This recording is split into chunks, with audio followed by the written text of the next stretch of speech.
Hi everyone, this is Salvi coming to you with some VTuber news today. I do try to get you as much as I can, and of course I do hope I earn a subscription, and I do hope I earn a follow, like, subscribe, all that kind of stuff. And of course be sure to do that before the video ends, and I do hope that you enjoy the things that I have for you. Sunnysplosion is in the news, or at least in my news today, because there's something that she's going to be talking about, some payments and things like that, some taxes that she owes when she was Kunai Nakasato of TTT, that troublesome trio. They called themselves that. They were a little troupe, of course, a generation that Nijisanji unfortunately did not support, but she did have some taxes having to do with the quote-unquote heist that is happening. That is the only reason why I'm mentioning who she was, because it ties in to the story that she's going to be telling. Let's hear it. I already owe money. I owe money because I worked a regular job and then I did a contractor position where I was never sure what I was making. And well, this is usual with YouTube stuff, is that you get paid a month late, but then I would get paid another month late. That's why my taxes are super, super weird, because and most people probably don't, you're given literally zero information regarding your taxes and what is deductible, what is, anything. How to categorize your expenses. And it is different during my heist. So I basically was like, all right, I'm going to just hope that this isn't a ton on my taxes. And like, I'm not gonna lie, guys, 1/3 of what I made it during my heist is due in taxes. And I was like, not really expecting that much. I get that it's so weird. It's so weird. It is weird, and it does suck. And here she continues on. It's like, it states you pay like an extra, it's like contractor income. And in the United States, you pay like an extra 15% self-employment tax. Yes. 30% is typical. Yeah, but like I was expecting my write-offs to like counteract that. I play games for a living, you know? But even with my write-offs, it was like 30%.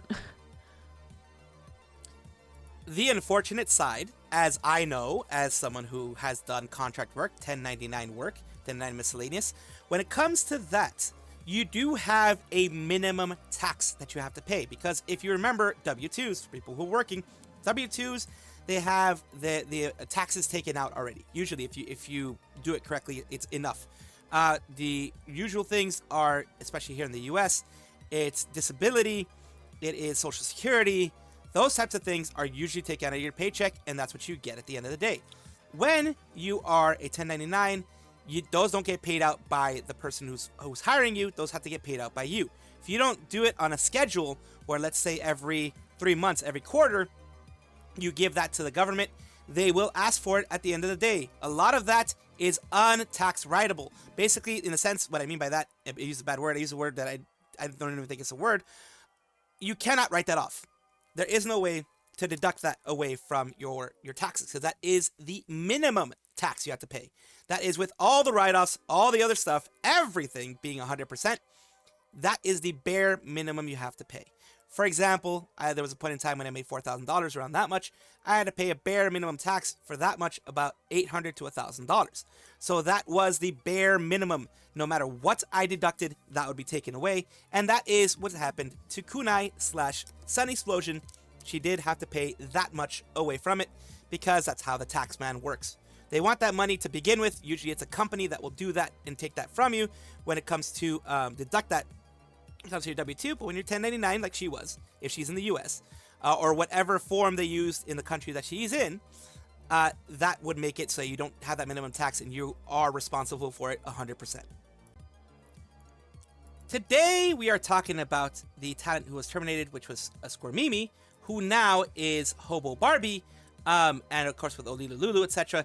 She is talking about something and making a bit of kind of an apology video, or at least a video moving forward, trying to move things forward and not think so much about the past. Only reason I mentioned they used to be Squirmimi, so you can kind of tie things together if it was an Oshi that you had. That's the main reason I do this. Let's talk. Let's see. Hello. I'm so sorry for this taking so long to be made. It's been pretty crazy recently. She's now called Mimi, by the way. I just wanted to take some time to make a statement regarding my stream on the 27th of February 2025, where I had that massive breakdown after my termination from Globy. It was reckless, cathartic, and done without a sound mind. And you might laugh at me when I say this, but whenever I've seen VTuber drama online in the past, I've always thought to myself, this could have been handled so much better, or why are they talking about such things publicly? And as someone who is now on the other side of that viewpoint, I hate that I've contributed to this.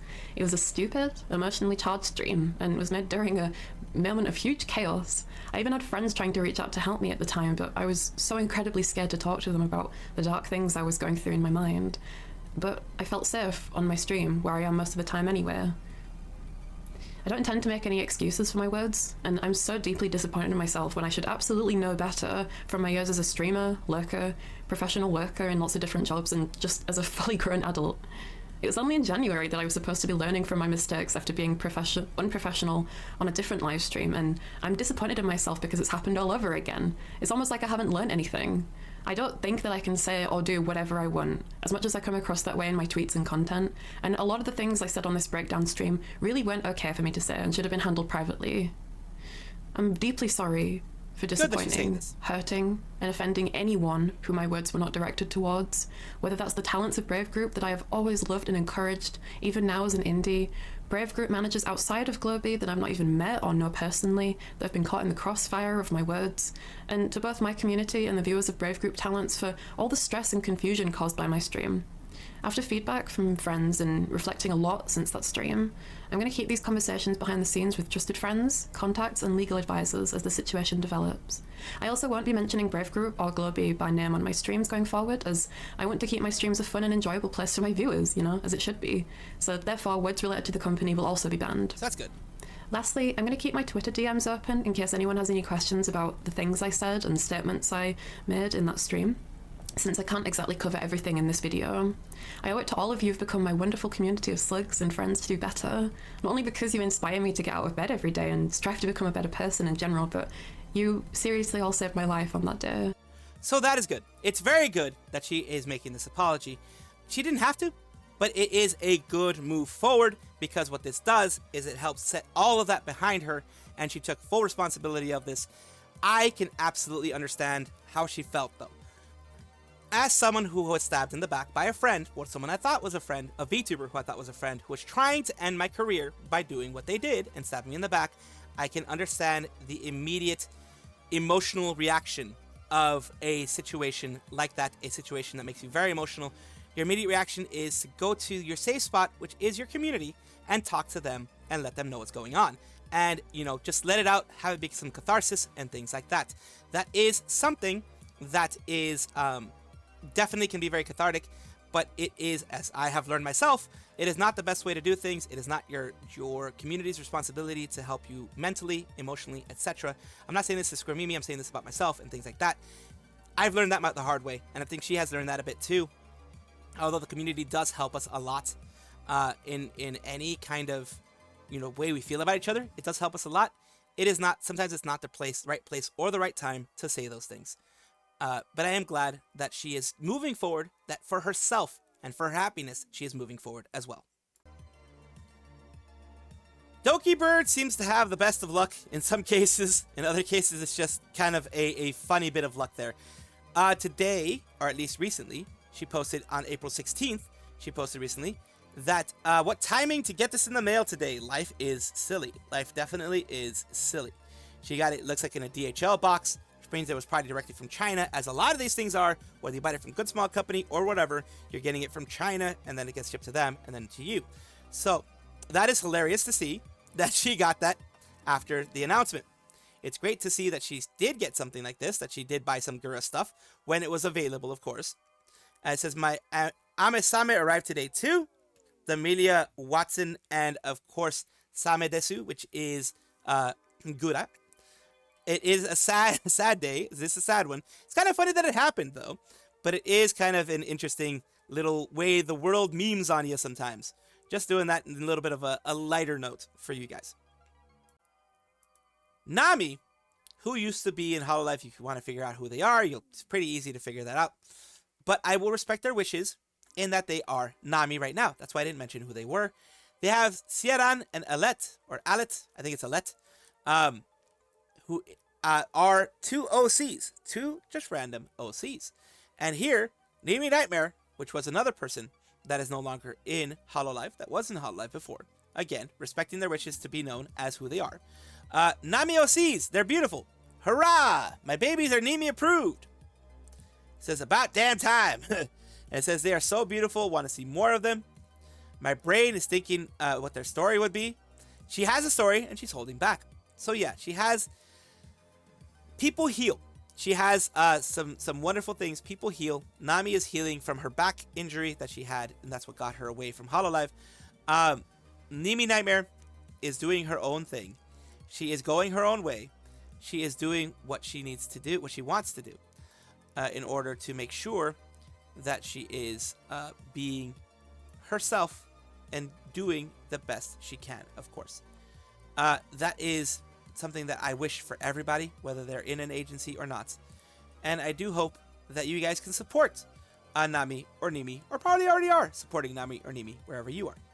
HoloLive's HoloRust server is going to be happening on the 19th of April, which is going to be on a weekend. That's when it's going to be happening, when it's going to be returning. Usually it's around 7 days that they do this. It may be less, but they are going to be doing it for a bit. And this is, if I'm not mistaken, a HoloLive exclusive Rust server, because HoloLive members have been a part of VCR Rust, as other Japanese VTubers are. They've been part of VCR Rust and things like that, you know, talking to Nijisanji people and other people out there. Now this is going to be specifically for HoloLive and just by HoloLive. HoloLive Rust server starts on Saturday, April 19th. Today at 8 p.m. there will be a server briefing session with Pekko. So this is something amazing to see. This is absolutely something amazing to see. And of course, here is her talking about it, which I want to show you. Her and Azki are going to be doing it. Remember, these are personal projects, so Pekora and Azki have to foot the bill for everything. Organizing it, running the server. I mean, HoloLive will help running the server, of course, because they're not just going to leave them alone. But, you know, paying for the server, paying for the management of the server, because sometimes it's managed by other folks, that kind of stuff, the building of the server, all that kind of stuff. Any kind of costs that have to be associated with this is covered by the talent themselves, because this is a personal project that they are doing, just letting you know. ホロラストシーズン2トレなんかねペコーラ大魔王というか1対10何人かの最終日の戦いがあったんですけどもその一人で戦えるSo yeah, everybody gets their stuff, like you can see here. 39 Saku is going to be doing it as well. そんな感じで続きのねもう2年半ぶりのはい思っていただければいいなと思います。でもねなんかラスト内でそのペコーラたちがやってない間とかでも So there are updates. They're talking about, you know, the people that are going to be kind of doing the management of the server, HoloLive TV, SKB318. Like I did mention, there are groups specifically known for knowing how to manage these servers properly.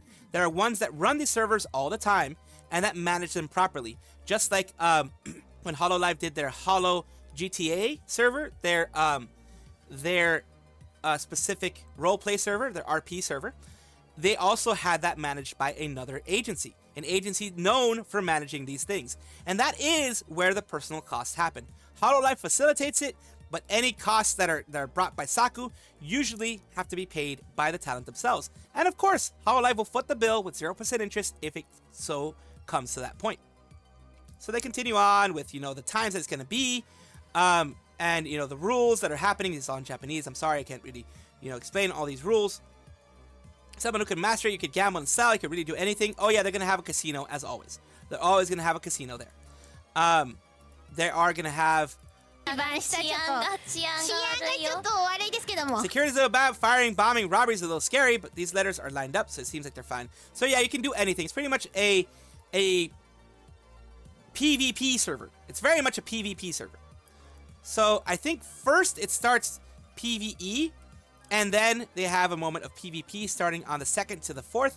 It's all PvP. So at first, what they're doing is, I guess they're building up for a bit. They're doing some build-up portion, and then it looks like there's PvP specifically, like teams going against each other, from what it looks like here. It is very nice to see that they're doing this.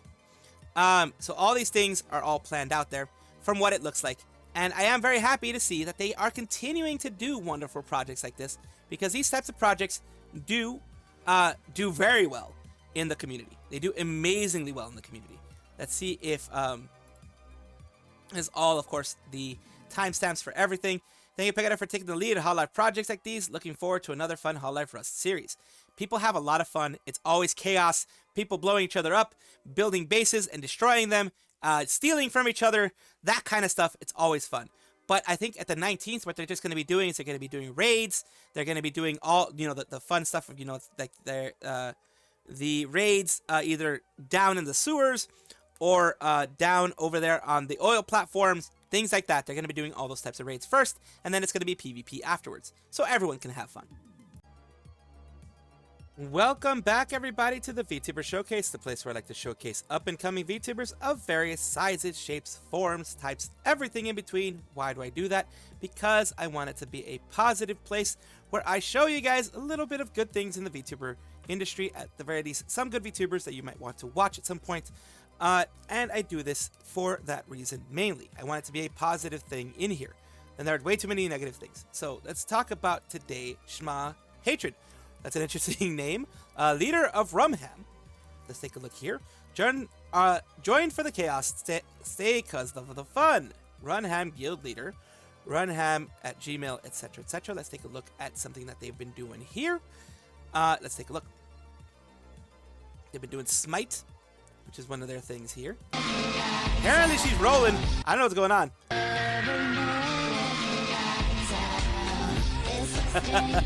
Poses are fun. 3D, 3D, 3D. 3D can definitely do that in every sense of the word. Sometimes you can have good tracking. Sometimes the tracking can be, well, let's say interesting, just like you saw there. Here is, of course, Shmah in their YouTube side, which has, some clips on the side of Twitch. Little clips, little things they wanted to put out here. And, of course, they have done some live streams here as well. Seems like they co-stream on Twitch and here as well. So that is always a nice thing to see. And, of course, I do want to point them out because I do want to use whatever little bit of clout that I have, the teensy bit that I do, to help someone else out. Thank you, Shmah, for allowing me to showcase you on my channel. Of course, I will have their @ in the description below, and you can check them out there. Thank you so much for watching. That is all the news that we have for today. Please let me know down below if you want to know any more news or if you have any comments regarding anything that you saw here, which I will try my best to respond to. I love seeing your comments down below. Of course, as well, like and subscribe to the channel. That will give you more information every single day. I do 2 videos a day, so hopefully you enjoy.